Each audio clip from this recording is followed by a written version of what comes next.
Cheers folks and welcome to my channel.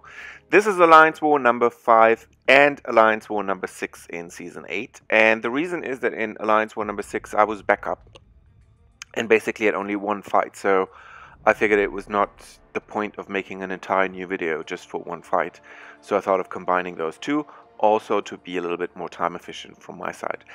The first war, war number 5, was against Sensu. And Sensu basically is the former KenOB, exact same members, they just moved their entire alliance from KenOB into Sensu, but don't get fooled, it's basically the former KenOB.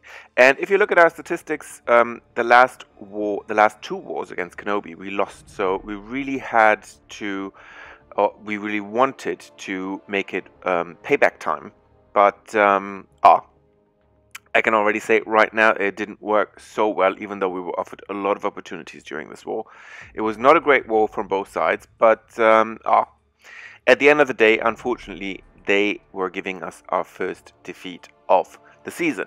Nevertheless, I'm going to show you through my path that I took against Sensu, and that path was path number 1. And path number 1, for all of you who've been watching my channel now for quite a bit, is my standard team Corvus and Emma, and usually also Proxima Midnight.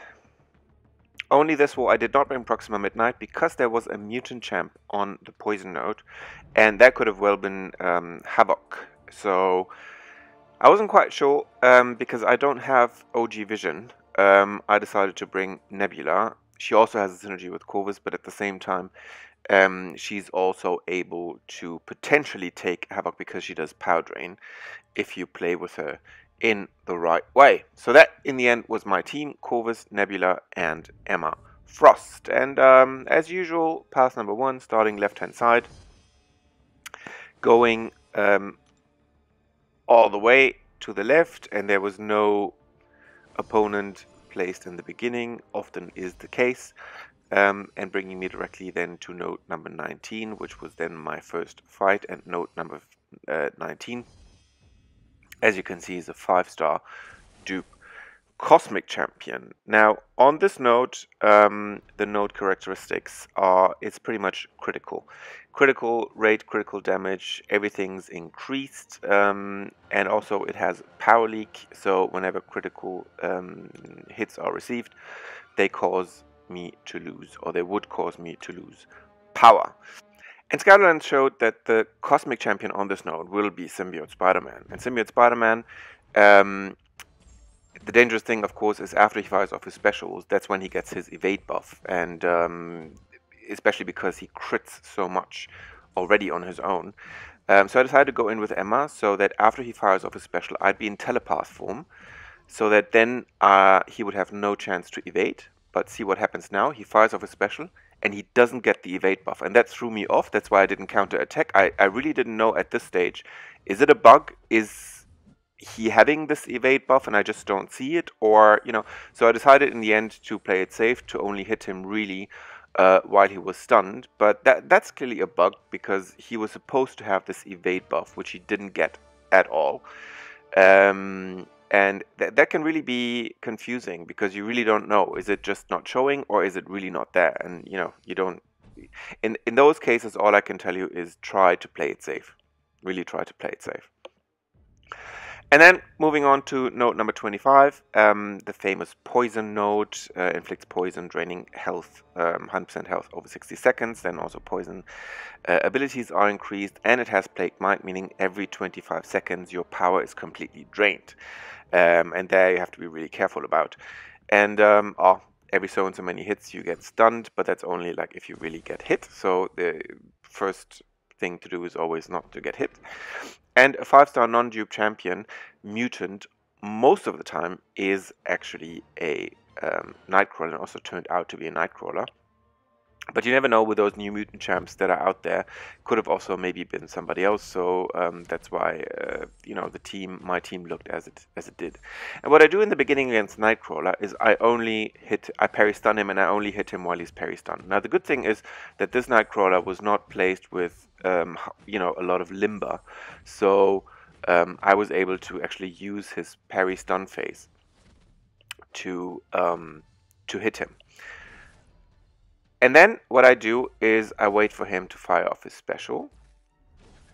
And I was hoping that he would fire off his special while me still having energy, because then I would have been in telepath form, and that would have again meant that in telepath form he can't really evade.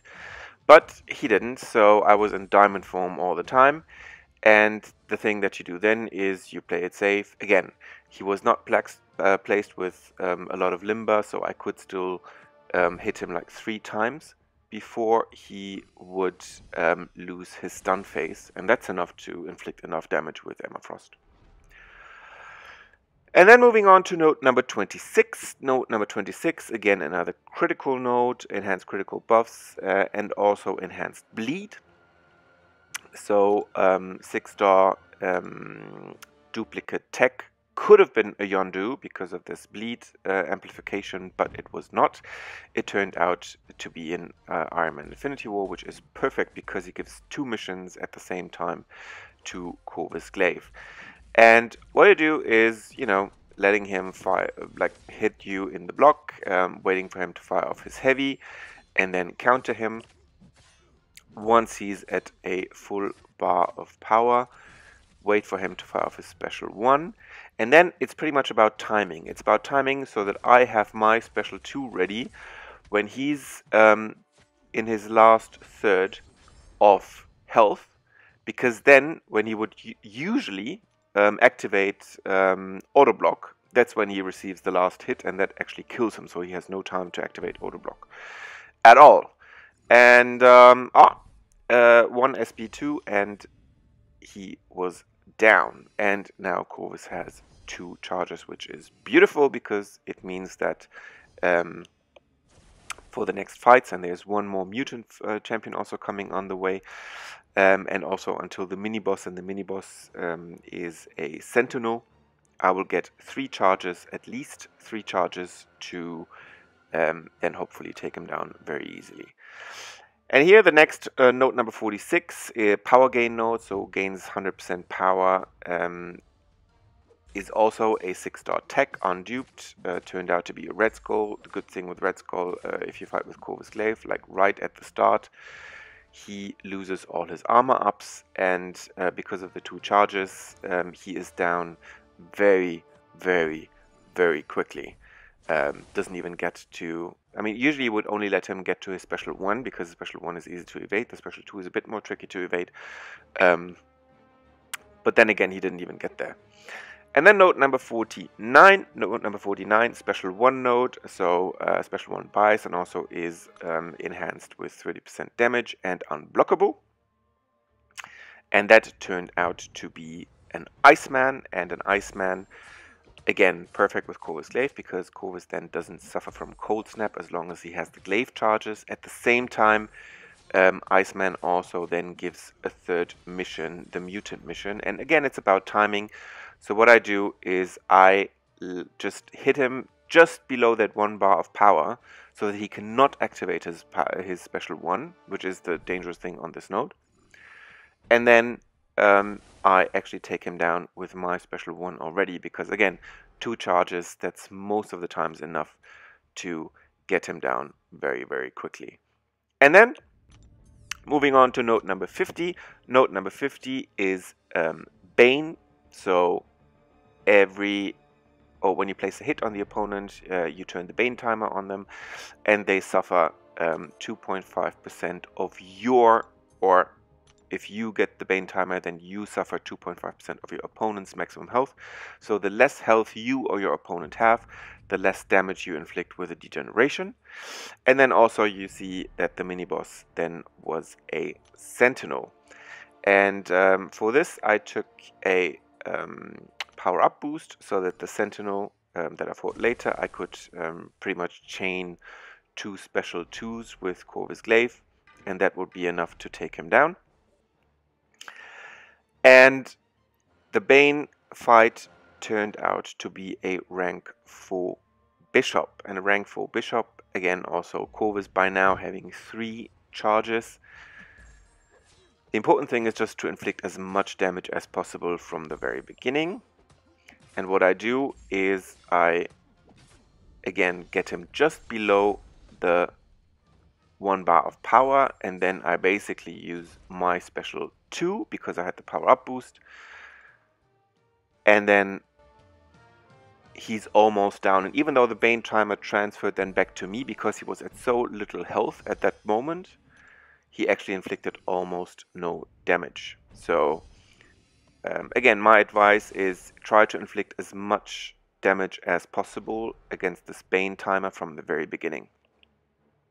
And then the mini boss, the power gain, plus 100% power, and also special 2 buy. So special 2 is unblockable and 30% more damage, and more likely to be activated. Again, still on this node, and I say that every time that I fight this node, they will fire off their special ones. You just have to be either patient, or maybe just like here, he basically fires off his special ones right away. And then when he's almost at no power, I use my special 2. Then wait again until he fires off his special 1.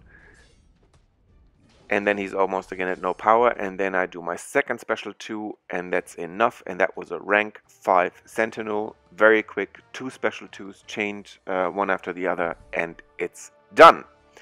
And that was my path. I cleared my path without any deaths. So that was really good. But at the same time, as I said in the beginning, we lost this war. Very, very unfortunate and very unnecessary, if you ask me. It was not a good war from either side. Both sides made a lot of mistakes in this war. And we had, I don't know how many opportunities to actually bring this home. And then in the end, I think we kind of shit our pants. And unfortunately gave this victory away. So by now, that means we're out of top 3. It will be very, very hard to actually go back into top 3. I don't think it's really realistic. But that would mean that we end in Master, and that's also that's okay. Especially now, everything's shifting a little bit towards Alliance Quest, but still, it was unnecessary to give that win away because we could have easily had that if we got our shit together. And then, as I said in the beginning, I also will shortly talk about Alliance War number 6. And this Alliance War number 6 was against FNX. They used to be top 3 back in season 1, and then they got docked for piloting and, you know, disbanded and whatsoever. And now they seem to be back. Just before this war, they placed just above us in the leaderboard. So I think number 5, and we were number 6. And very interesting direct competitor for a top spot in the master bracket. And as I said, I was back up on this path, just having one fight, and that one fight brought me to the middle path and to node number 36 that you can see here. And that is a bleed node, basically inflicting bleed, draining 100% health over 60 seconds. Then also starts with armor up, and with every hit you reduce the armor, and also rolling thunder means for every 10 seconds of the fight they increase their special damage. And with the 3 charges, Mystic Champion was clear that it was a Mephisto. That's why I brought my Blade Trinity team. As you see, he does not inflict any of the bleed that was on this node, even though Blade, of course, can bleed. And also, he hardly triggers any of his Incinerate because I have Sparky on my team, and he gives that ability accuracy reduction for my opponents.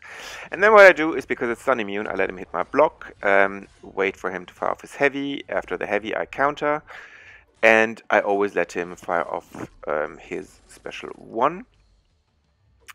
And also, as you can see, he does not use up his regeneration charges, his 3 charges, even though he's below 30% health. Also, that is due to Stark Spider-Man's synergy and the ability reduction that goes along with Blade against Mephisto. And then he's down rather quickly. I'd say on this node, Blade with Stark Spider-Man is the perfect matchup for Mephisto. And that's why I brought him for this one backup fight. It was a very successful war, I can say. This war we won. So we overtook FNX in the leaderboard, and also stay in the top 5 for the master bracket, which is a very good result. Now it's halftime, and now it's time to see if we can get any possibility to go back into the top 3 still this season. Would be a nice goal, but at the moment it does not look too realistic, but we will still work to achieve it. And with that, I'm done with my video, and as usual, if you like the video, feel free to give it a like. If you would like to see more videos like this in the future, then feel free to hit the subscribe button, and I hope to see all of you very, very soon on my channel. Cheers, folks!